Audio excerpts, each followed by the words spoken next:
Assalamualaikum warahmatullahi wabarakatuh. Pada kesempatan kali ini saya akan membahas mengenai generator listrik arus searah atau generator DC pada mata kuliah Dasar Konversi Energi Listrik. Generator listrik merupakan sebuah alat yang memproduksi energi listrik dari sumber energi mekanik, biasanya dengan menggunakan induksi elektromagnetik. Nah, proses ini dikenal sebagai pembangkit tenaga listrik. Jadi mengubah energi gerak menjadi energi listrik seperti itu. Nah, sebelum hubungan antara magnet dan listrik ditemukan, generator menggunakan prinsip elektrostatik. Generator listrik untuk konsepnya ini pertama kali ditemukan oleh penemu yaitu Michael Faraday yang berkebangsaan Inggris seperti yang ditunjukkan pada gambar di bawah ini. Jadi dari gambar di samping kita bisa lihat di sini ada konduktor, ada stick yang berwarna biru ini adalah penghantar atau konduktor. Kemudian di sini ada dihubungkan dengan galvanometer untuk mengukur atau menunjukkan adanya gaya listrik yang dihasilkan nanti. Nah, di sini juga ada magnet dengan kutub utara yang N ini dengan kutub selatan. Nah, kemudian kita akan menggerakkan konduktor ini, stick konduktor ini gerakannya maju mundur di antara kutub utara dan kutub selatan. Jadi dia arah geraknya seperti ini, maju mundur. Nah, maka nanti pada saat konduktornya kita gerakkan arahnya maju dan mundur tadi di antara kutub utara dan kutub selatan dari magnetnya, maka jarum galvanometernya di sini jarum penunjukan pada galvanometernya akan bergerak. Nah, gerakan tersebut menunjukkan bahwa adanya gaya listrik yang ditimbulkan akibat konduktor yang dilewatkan di antara kutub-kutub magnet tadi yang saling berlawanan. Seperti itu untuk prinsip dari Michael Faraday tadi. Nah, kemudian ada dua cara untuk mengubah energi mekanik menjadi energi listrik, yaitu dengan generator arus searah atau DC generator, dan yang kedua ada generator arus bolak-balik atau AC generator. Nah, pada penjelasan kali ini kita akan membahas mengenai yang generator arus searah atau DC generatornya. Nah, untuk generator listrik arus searah ini tadi kan adalah suatu alat yang dapat mengubah energi listrik menjadi energi mekanik, maksud saya menjadi energi listrik searah atau DC. Nah, generator DC ini dibedakan menjadi beberapa jenis berdasarkan rangkaian belitan magnetnya atau penguat eksitasinya terhadap kumparan jangkar atau angkernya. Nah, jenis generator DC kita bisa lihat di samping ini dibagi menjadi dua dulu. Yang pertama menjadi generator DC dengan penguat medan dan tanpa penguat medan. Kemudian untuk generator DC dengan penguat medannya dibagi dua lagi menjadi generator DC dengan penguatan terpisah dan ada juga dengan penguatan sendiri. Jadi tanpa memerlukan penguatan dari luar.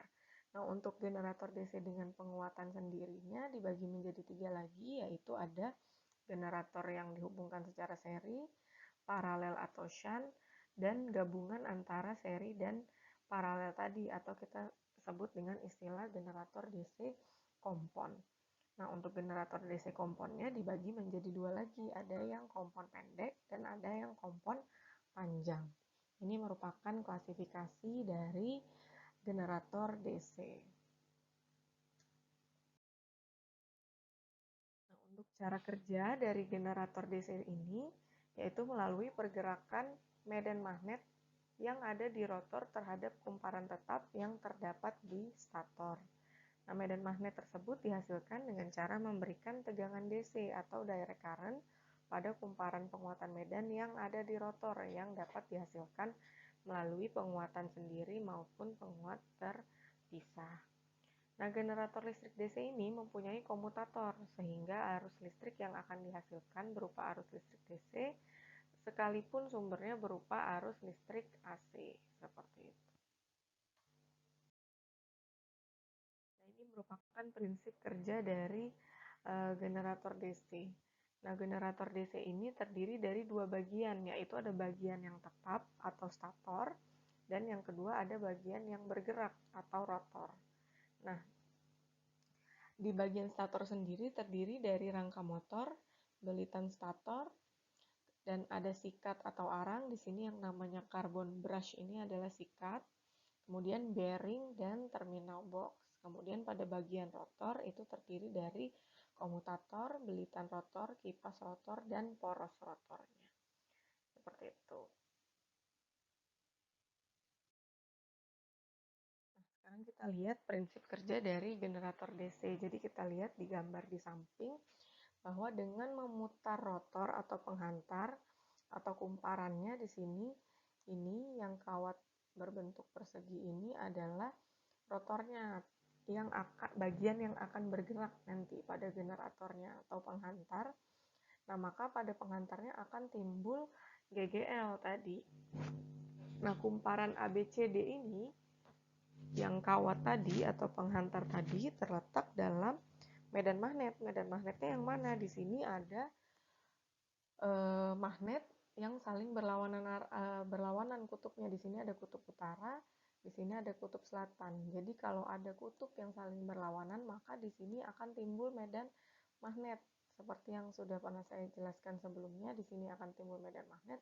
Kemudian kumparannya tadi atau rotornya tadi kita taruh atau kita letakkan pada medan magnet tadi.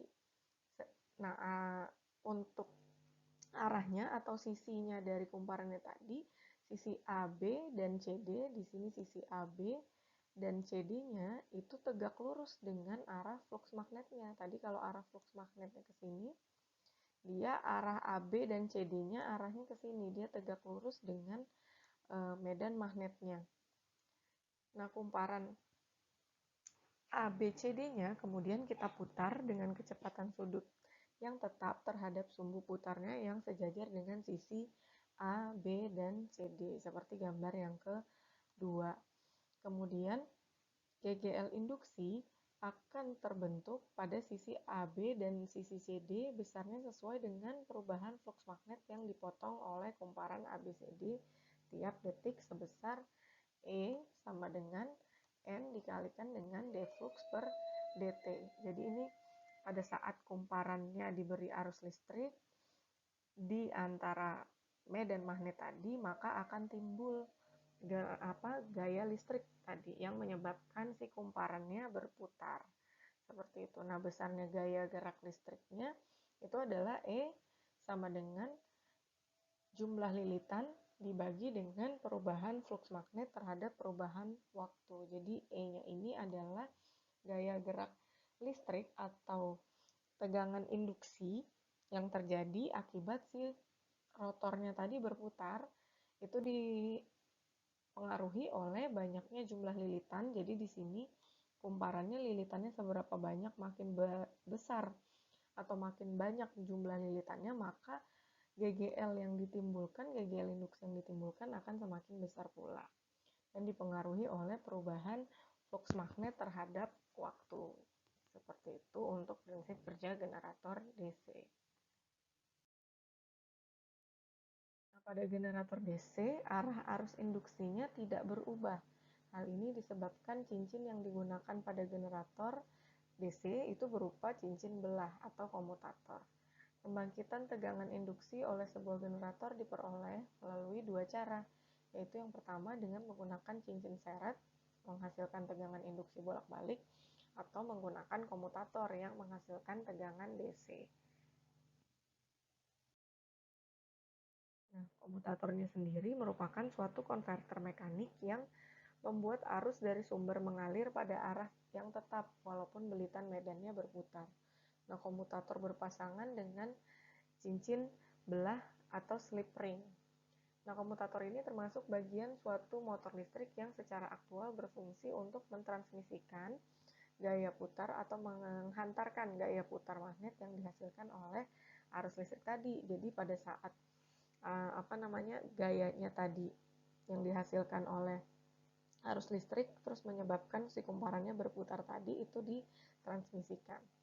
Nah, gaya putar magnet ini memiliki V atau tegangan yang berkebalikan dengan B atau medan magnet dari motornya. Yang selanjutnya adalah lilitan pada jangkar generator DC. Nah, untuk jenis-jenis lilitan pada kumparan jangkar di generator DC itu ada dua. Yang pertama ada lilitan gelung atau lap winding seperti gambar A ini. Kemudian yang selanjutnya adalah lilitan gelombang atau wave winding seperti gambar yang B. Perbedaan lilitan gelung dan lilitan gelombang terdapat pada penyambungan ujung kumparan pada komutatornya. Di sini penyambungan ujung-ujung kumparannya, kalau lilitan gelung seperti ini dia berdempetan, tapi kalau pada lilitan gelombang dia seperti ini. Jaraknya mendekati 360 derajat listrik. Nah, perbedaan yang paling penting pada lilitan gelung dan lilitan gelombang itu adalah kalau pada lilitan gelung tunggal, banyaknya jumlah paralel sama dengan jumlah kutubnya. Jadi A sama dengan P-nya. Tapi kalau pada lilitan gelung gelombang, maksudnya pada lilitan gelombang ya, bukan lilitan gelung gelombang. Pada lilitan gelombang itu adalah 2 jumlahnya, meskipun jumlah kutubnya lebih dari 2. Jadi A-nya di sini adalah sama dengan 2 untuk lilitan gelombang, tapi kalau pada lilitan gelung dia A-nya sama dengan jumlah kutubnya, seperti itu. Nah, pada generator DC berlaku persamaan EA sama dengan flux dikalikan 2N dibagi 60 dikalikan dengan P per A, di mana EA-nya itu adalah gaya gerak listrik yang dibangkitkan pada jangkar generator. Flux itu tadi adalah flux magnet atau garis-garis magnet.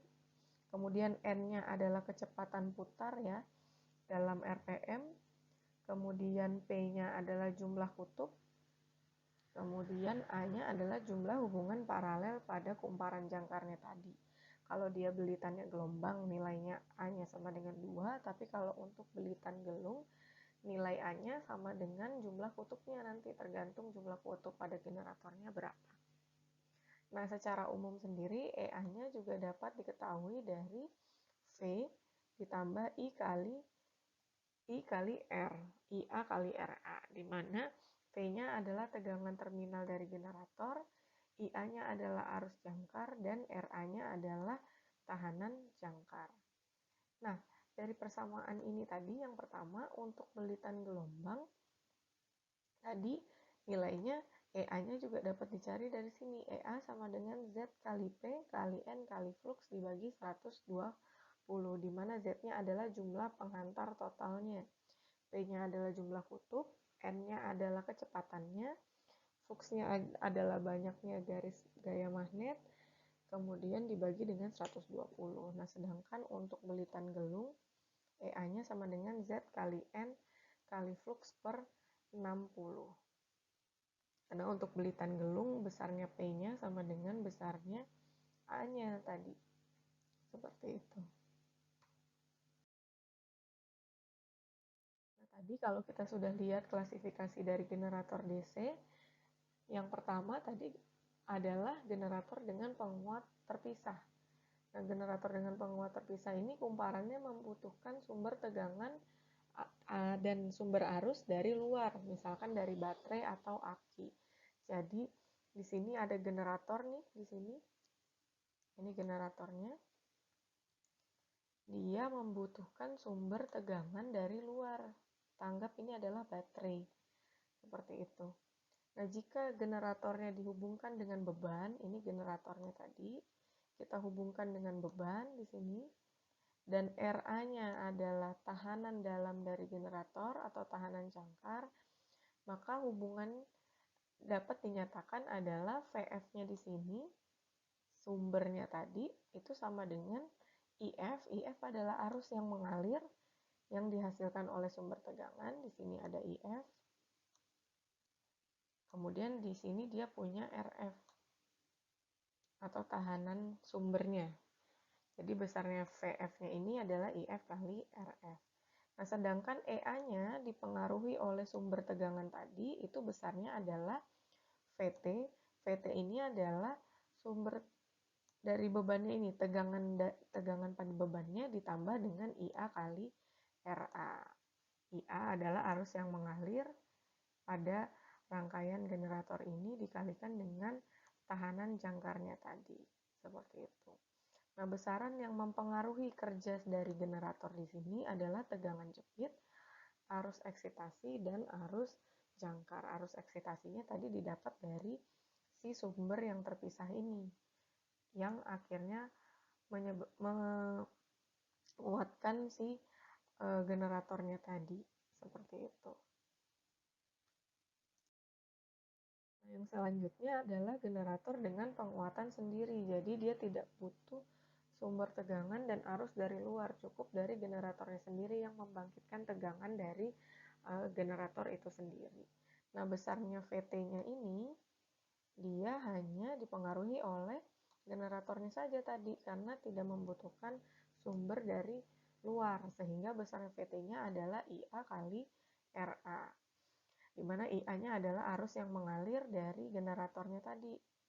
Seperti itu. Nah, EA-nya sendiri itu adalah IA dikalikan dengan RA ditambah RF di sini.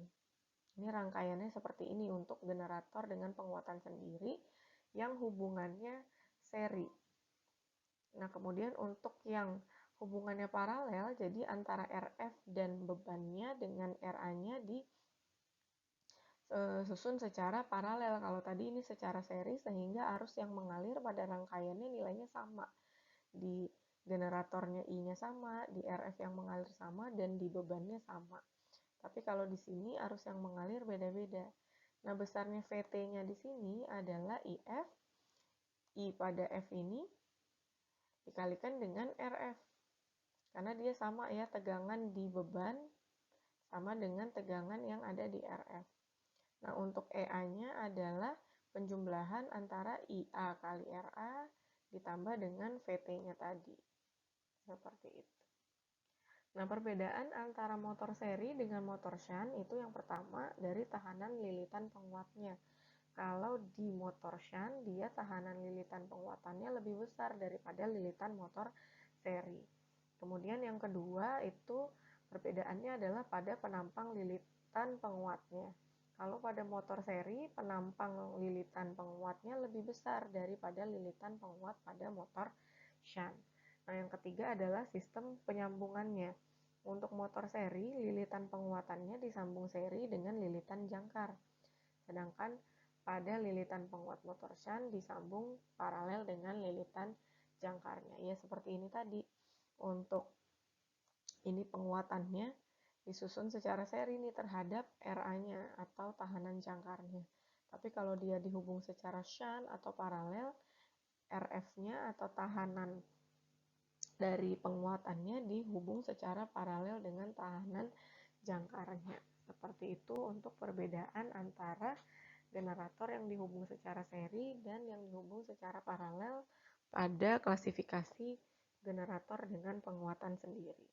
Nah, yang ketiga itu untuk generator dengan penguatan sendiri ada generator yang dihubungkan kompon atau gabungan antara seri dan paralel.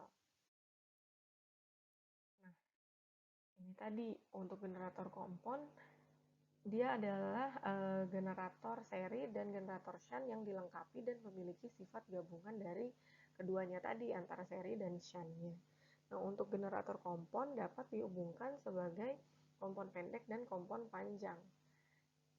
Kompon panjang seperti gambar yang di kiri ini adalah generator yang dihubung kompon panjang, kemudian yang ini adalah kompon pendek.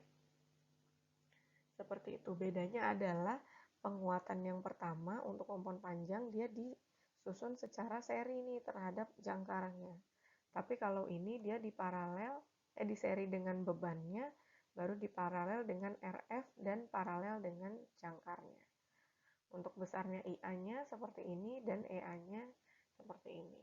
Silakan nanti diperhatikan antara atau perbedaan antara kompon panjang dan kompon pendek.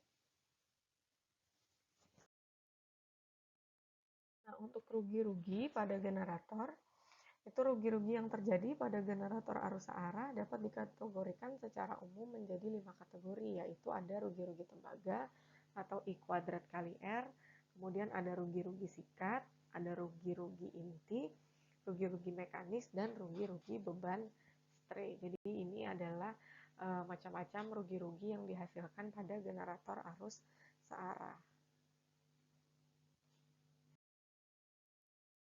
Ini adalah tugas yang nanti silakan dikerjakan oleh teman-teman mahasiswa semua dan dikumpulkan di assignment sesuai dengan deadline waktu yang sudah ditentukan. Sekian yang dapat saya jelaskan mengenai generator arus searah atau generator DC. Tetap sehat dan tetap semangat untuk belajar. Wassalamualaikum warahmatullahi wabarakatuh.